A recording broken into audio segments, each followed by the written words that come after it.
The next step in deciding if a website is reliable is to look at the R for reliable.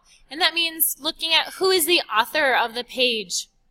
If it gives you the author's name, is that author an expert? Are they someone who studies, works with that topic?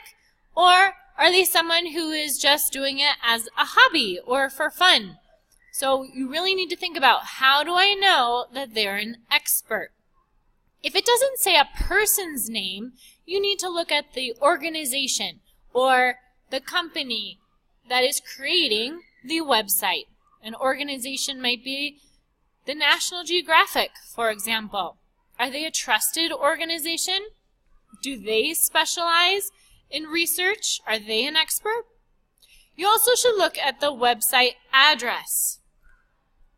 At the very end of a website address, at the very top in the URL, it might say .com, .edu. Those suffixes tell what kind of website they are. For example, a .com, anyone could make a .com. So we need to be extra careful to think, okay, if anyone can make this website, are they reliable? .edu comes from an educational institution. It could be an elementary school all the way through a university. A university might be doing special studies in an area, so that could make it more credible. .gov would be like a government website. If we're looking at a country and we know it's a .gov, that might mean that the actual government, our government, their government, could have made it. .org is like a nonprofit, meaning they don't want to gain money. So somebody who is trying to sell something will not have a .org. An organization usually wants to inform or help. And there's many others. So when you're looking at a website, you're going to look through and see, okay, who is the author? Okay, one of the things that we need to look for is we're going to look and we're going to see, okay, I'm going to go to the bottom or the top, and you should see an About Us. That will usually indicate who you are. In this website about Germany, I do see at the top there are some authors. If I click on the authors, that can tell me a little bit about who they are. So this is a professor from a university, okay, and it tells what maybe that person wrote.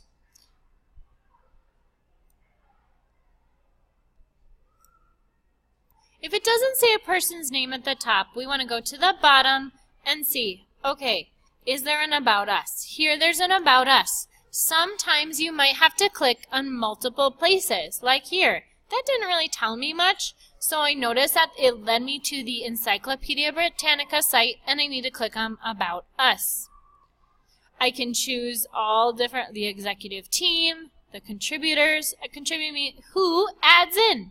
Like there are different people, like an archbishop, a U.S. president. All kinds of people have been included as providing information.